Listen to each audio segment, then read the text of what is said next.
Bonjour Rudy et bonjour à tous. Certains abordent la rentrée économique de manière morose. Eh bien, pas pour tout le monde, Rudy.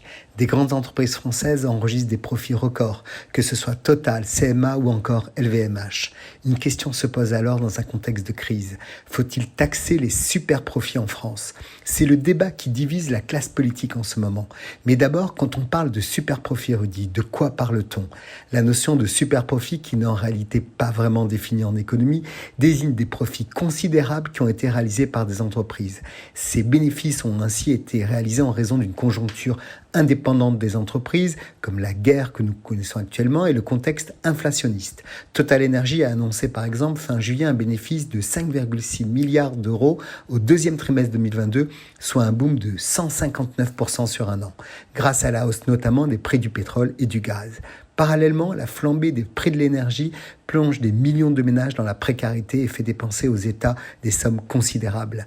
Même si Elisabeth Borne a affirmé il y a peu ne pas fermer la porte à une taxe sur les superprofits, la porte a été refermée immédiatement par Bruno Le Maire lorsqu'il a déclaré que taxer plus en France, c'est produire moins en France. Le MEDEF de son côté contre-attaque en déplaçant le débat. Selon son président, le superprofit est bel et bien réalisé par l'État et non par les entreprises grâce aux recettes fiscales. Mais cette stratégie de taxation comporte de nombreux risques. Tout d'abord, le superprofit d'une année exceptionnelle n'est pas forcément à isoler d'années plus difficiles, comme par exemple l'a connu la TCMA-CGM.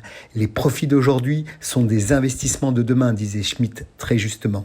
N'oublions pas aussi que certains grands groupes comme Total Energy ont passé de longue date un accord avec Bercy qui fait en sorte que le géant pétrolier a accepté de positionner en France l'ensemble de ses revenus mondes avec un taux exceptionnellement bas d'imposition.